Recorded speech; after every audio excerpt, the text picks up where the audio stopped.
வணக்கம். சமகால செய்தியை சொல்றதுக்கு முன்னாடி ஒரு வரலாற்று பின்புலத்தை சொன்னா பொருத்தமா இருக்கும்னு நினைக்கிறேன்.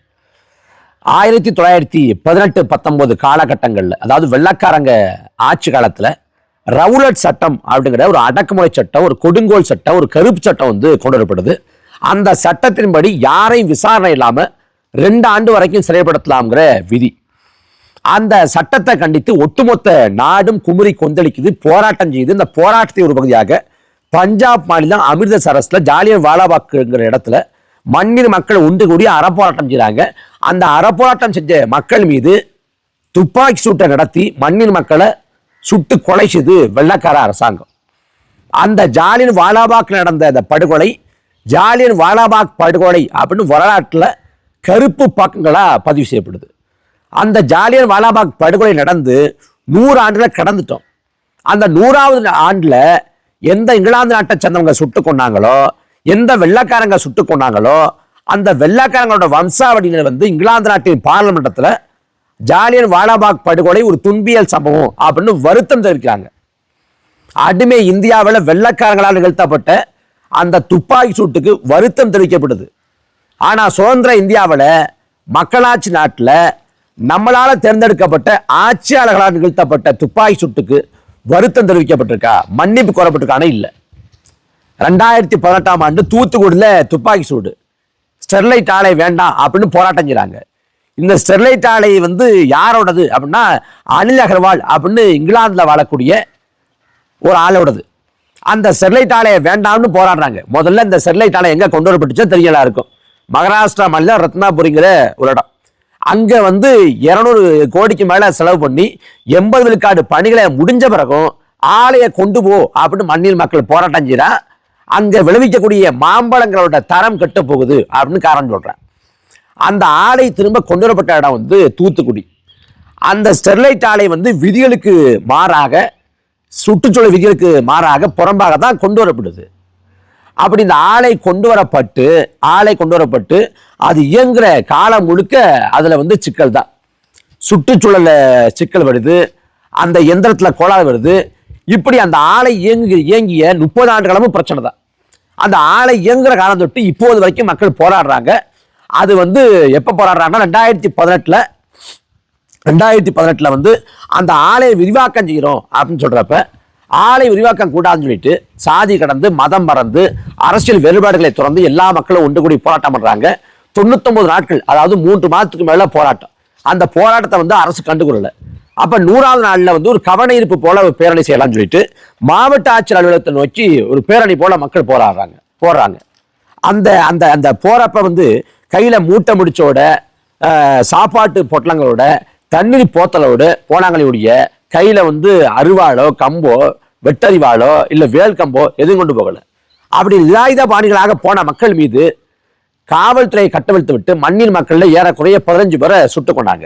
அந்த ஸ்டோலிங்கிற தங்கச்சி ஒரு 10 பருவத்தில் இருக்கக்கூடிய ஒரு தங்கச்சி, பள்ளி படிப்பை முடித்து விட்டு கல்லூரி கனவோடு காத்திருக்கக்கூடிய தங்கச்சி. அந்த தங்கச்சிக்கு ஒரு அசைக்க முடியாத ஒரு நம்பிக்கை, நாம ஒரு பெண் பிள்ளை, நம்மளை ஒன்றும் செய்ய மாட்டாங்க, அதனால நம்ம போராட்டத்தில் கலந்து கொள்ளலாம்ட்டு முனைப்போடு கலந்துக்கிறா. ஆனா அவள் மீது நடத்தப்பட்ட துப்பாக்கி சூட்டுல துப்பாக்கி தோட்டா வாய் வழியா பாய்ஞ்சு மூலஸ்தரி இறந்து போனா அந்த தங்கச்சி. அதே போல எல்லாரும் அந்த போராட்ட களங்கள்ல அதற்கு முன்பு யாரு முனைப்போடு இருந்தாங்களோ எல்லோரும் குறிபார்த்து சுட்டு கொலை செய்யப்பட்டாங்க, திட்டமிட்டு கொலை செய்யப்பட்டாங்க. அந்த தூத்துக்குடி துப்பாக்கி சூட்டை பொறுத்த வரைக்கும் எடப்பாடி பழனிசாமி நான் தொலைக்காட்சியை பார்த்தா தெரிஞ்சுக்கிட்டேன், எனக்கு ஒன்றும் தெரியாது அப்படின்னு கையை விரிச்சிட்டாரு. 2018ஆம் ஆண்டு தூத்துக்குடி துப்பாக்கி சூடு முழுக்க அதிமுகவை அம்பலப்படுத்திய ஒரு கொடுங்கோல் சம்பவம் அப்படின்னு சொல்லலாம். அந்த சம்பவம் நடந்த பிறகு அருணா ஜெகதீசன் ஆணையம் அப்படின்னு ஒரு நபர் ஆணையம் அமைக்கப்படுது. அன்னைக்கு ஓய்வு பெற்ற நீதிபதி தலைமையில் அந்த ஆணையம் 2018 அமைக்கப்பட்டு 2022ஆம் ஆண்டு, அதாவது திமுகவோட ஆட்சி காலத்தில் மே 18ஆம் தேதி ஐயா ஸ்டாலின்ட்ட அந்த ஆணையத்தோட அறிக்கை கொடுக்கப்படுது. ஐயா ஸ்டாலின், ஐயா இறையன்பு அவங்கள்ட்ட கொடுக்கப்படுது. அந்த ஆணையத்தோட அறிக்கை கொடுக்கப்படுது. அந்த அறிக்கை கொடுக்கப்பட்டா 3 மாதத்துக்குள்ள சட்டமன்றத்தில் வச்சு விவாதிக்கணுங்கிறது மரபு விதி. ஆனா 3 மாதத்தை கடந்தும் விவாதிக்கல, அது சட்டமன்றத்தில் வைக்கல. அதுக்கு பிறகு ஒரு மக்கள் மீது பற்று கொண்ட பத்திரிகையாளர் அந்த அறிக்கையில என்னென்ன இருந்துச்சு அப்படிங்கிறத அந்த பரிந்துரை எடுத்து வெளில கசி விட்டுறாரு. அது ஊடகங்கள்ல வெளியாயிடுது. ஊடகங்கள்ல வெளியான பிறகு அழுத்தம் தாழாது, திரும்ப வந்து அந்த அறிக்கையை வந்து சட்டமன்றத்தில் வைக்கிறாங்க. யாரு? திமுக அரசு. அதுல சொல்லப்பட்டது இது திட்டமிடப்பட்ட பச்சை படுகொலை. நான் தொலைக்காட்சியை பார்த்தா தெரிஞ்சுக்கிட்டு சொன்னார்ல எடப்பாடி பழனிசாமி, அது பச்சை பொய் அப்படின்னு சொல்லிட்டாங்க. அந்த போராட்டத்தின் ஒவ்வொரு நகர்வும் எடப்பாடி பழனிசாமிக்கு சொல்லப்பட்டது அப்படின்னு சொல்றாங்க. அப்ப திட்டமிடப்பட்டு நிகழ்த்தப்பட்ட ஒரு பச்சை படுகொலைங்கிறப்ப மக்கள் அப்பாவிகள், மக்கள் குற்றமற்றவங்க, மக்கள் அப்பழுக்கற்றவங்க, இது அரச வன்முறை, அரச பயங்கரவாதம் அப்படின்னு தெளிவாகுது. அதுல பாதிக்கப்பட்ட மக்களுக்கு நிவாரணம் கோருது இந்த அருணா ஜெகதீச ஆணையம். அதே போல அந்த துப்பாக்கி சூட்டை நடத்திய காவல்துறை அதிகாரிகள் எல்லார் மீதும் நடவடிக்கை கோருது. குற்றவியல் நடவடிக்கைன்னா வழக்கு போட்டு கைது செஞ்சு சிறைப்படுத்தணும். இதை ஒரு கொலை வழக்காக பதிவு பண்ணணும், இதை கூட்டு சரியாக பதிவு பண்ணணும். ஆனா அந்த அறிக்கை 2022ஆம் ஆண்டு வைக்கப்பட்டுச்சா? இப்ப 2025ஆம் ஆண்டு வாழ்ந்து கொண்டிருக்கோமா? 3 ஆண்டுகளை கடந்தும் இன்னைக்கு வரை அந்த அறிக்கை செயலாக்கம் பெறவில்லை. அந்த அறிக்கை யாரையெல்லாம் விரல் நீட்டி இவன் குற்றவாளி, இவனை கைது பண்ணி சிறைப்படுத்த சொல்லிச்சோ அத்தனை பேரையும் தப்பிக்க விட்டது அதிமுக அரசுல ஆண்டு கொண்டிருக்க திமுக அரசு. அதுல வந்து அன்னைக்கு தென்மண்டல ஐஜியா இருந்தவர் சைலேஷ்குமார் யாதவ்ங்கிற ஒருத்தர். அந்த சைலேஷ்குமார் யாதவுக்கு திமுக அரசு பதவி உயர்வு கொடுத்துச்சு, டிஐஜியாக பதவி உயர்வு கொடுத்துச்சு. பதவி உயர்வு கொடுத்த பிறகு இப்ப என்ன நடந்துச்சுன்னா, இதுதான் சமகால செய்தி. இப்ப ஓரிரு நாட்களுக்கு முன்பாக அந்த சைலேஷ்குமார் யாதவ் வந்து தன்னோட பணிக்காலத்தை முடிக்கிறாரு, ஓய்வு பெறுறாரு. அப்படி ஓய்வு பெறப்ப சென்னை ராஜரத்னம் திடல்ல இந்த சைலேஷ்குமார் யாதவுக்கு காவல்துறை அணிவகுப்பு மரியாதை கொடுத்து அவருக்கு பிரியா விடை கொடுத்து மகிழ்ச்சியோடு சைலேஷ்குமார் யாதவை அனுப்பி வைக்கிறது இந்த கேடுகட்ட திமுக அரசு. ஒரு பக்கம் சங்கர் ஜிவால் வந்து ஓய்வு பெறாரு, அதே நாளில் சைலேஷ்குமார் யாதவும் ஓய்வு பெறாரு. சங்கர் சிவாலுக்கு என்னென்ன மரியாதை செஞ்சாங்களோ அதே போல சைலேஷ்குமார் யாதவுக்கும் எல்லா மரியாதையும் செஞ்சு அந்த காவல்துறை வாகன அணிவகுப்பு நடத்தி உரிய மரியாதை அளித்து உரிய மதிப்பு கொடுத்து அவருக்கு எந்தவித குறையும் இல்லாமல் அனுப்பி வைக்குது திமுக அரசாங்கம். நான் திரும்ப கேட்கறது என்னன்னா, அந்த தூத்துக்குடி துப்பாக்கி சூட்டை நிகழ்த்தியது வந்து அதிமுக அரசு, எடப்பாடி பழனிசாமி அரசு. இதுல எடப்பாடி பழனிசாமி அரசு நிகழ்த்திய பச்சை படுகொலை, இதில் தொடர்புடைய கொலையாளிகளை திமுக அரசு ஏன் காப்பாற்றுது? அதான் கேள்வி. ஏன் திமுக அரசு காப்பாற்றுது? திமுக அரசு நோக்கம் என்ன? என்ன சிக்கல்னா, இந்த சைலேஷ்குமார் யாதவை வந்து திமுக வந்து காப்பாத்துது அப்படின்னு பேச ஆள் இல்லை. நாம் தமிழக கட்சி பேசுறோம், ஆனா ஊடக செய்தியா மாறுறதில்லை, ஊடக கவனம் பெறதில்லை. சைலேஷ்குமார் யாதவை திமுக காப்பாத்துது, பிரதான எதிர்கட்சியா இருக்கக்கூடிய அதிமுக பேசாது, விமர்சிக்காது, கண்டுகொள்ளாது, கண்டிக்காது. ஏன் கண்டிக்காதுன்னா படுகொலை நிகழ்த்தியது அவங்க தானே.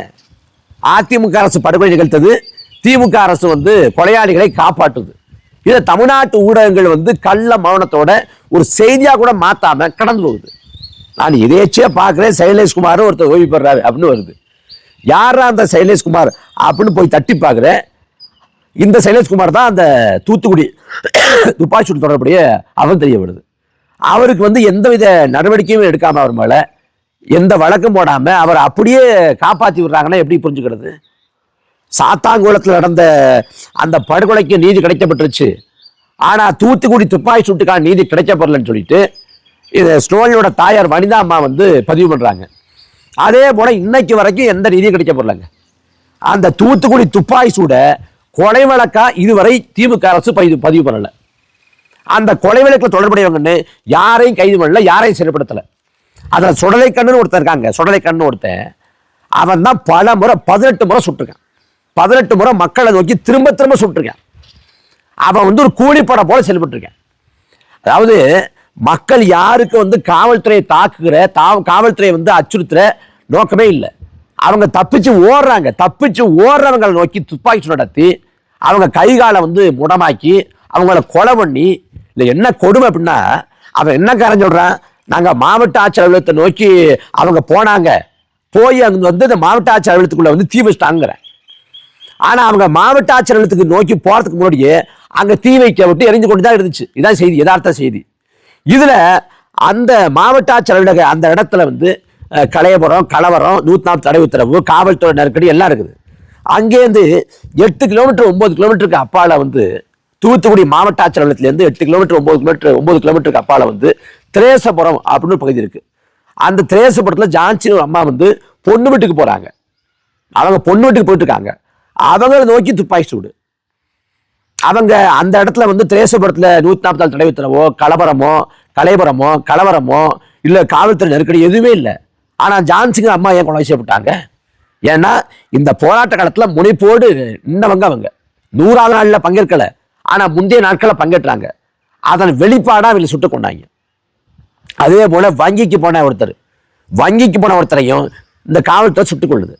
அப்ப இந்த ஸ்டோரியை ஏன் கொண்டுச்சுன்னா, ஸ்டோரி வந்து இந்த போராட்ட காலத்துல அவளும் முனைப்போடு களமிறங்குவேன். அப்ப யார களத்துல வீரியமா இயங்குறாங்களோ அவன் எல்லாம் குறி வச்சு எங்க வர்றாங்கன்னு பார்த்து திட்டமிட்டு கொண்டிருக்கேன். ஒரு காவல்துறை வந்து ஒரு போராட்டத்துக்கு பந்தோபஸ்துக்கு போகுதுன்னா அது வந்து யூனிஃபார்ம்லாம் போகணும். அப்பதான் வந்து யாரு போராட்டக்காரங்க யாரு காவல்துறைங்க வேறுபாடு தெரியும். அவன் யூனிஃபார்ம் இல்லாம அன்யூனிஃபார்ம்ல போனான்னா அங்க யாரும் தெரியாது. ஆனா இந்த துப்பாக்கி நடத்தினவன் எல்லாமே அன்யூனிஃபார்ம்ல இருந்தான். அந்த வாகனத்தின் மேலே ஏறி குறிபார்த்து சுட்டான். வெள்ளக்காரங்க ஆட்சி காலத்துக்கு கொண்டு வரப்பட்டதான் இந்த துப்பாக்கி சூடு முறையே. அதுல வந்து முதல்ல வந்து கையெறி அந்த குண்டு வாங்கில அந்த கண்ணீர் புகை குண்டு அதை வீசணும், தண்ணீர் பீச்சடிக்கணும், வானத்தை நோக்கி சுடணும், அப்புறம் எச்சரிக்கை விடுக்கணும்.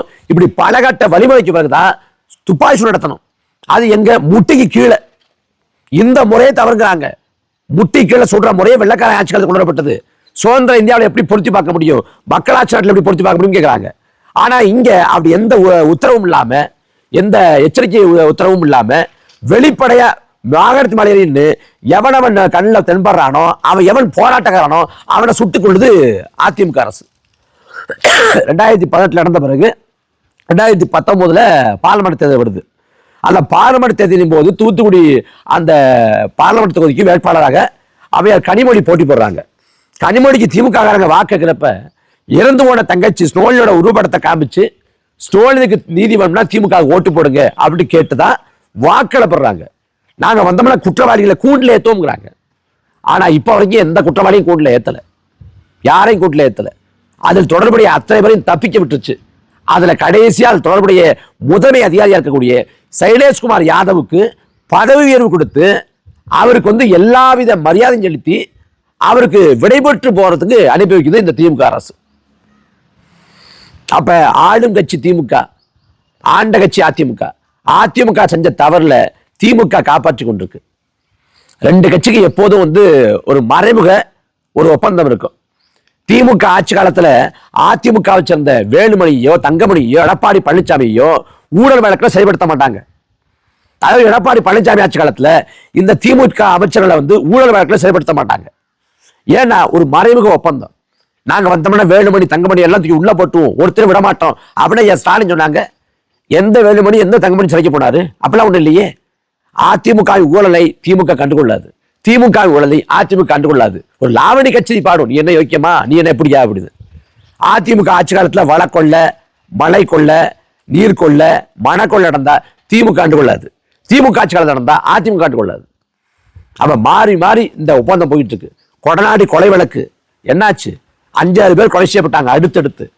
அந்த கொலை வழக்குல தொடர்புடைய யாராவது கைது செய்யப்பட்டு தண்டனைக்கு உள்ளாக்கப்பட்டாங்களா? அந்த வழக்குல ஒரு முன்னகரம் இருந்துச்சா? ஒண்ணும் இல்லையே. அப்ப கண்முன்னே நடந்த தூத்துக்குடி துப்பாக்கி சூட்டுக்கு நீதி கிடைக்கல.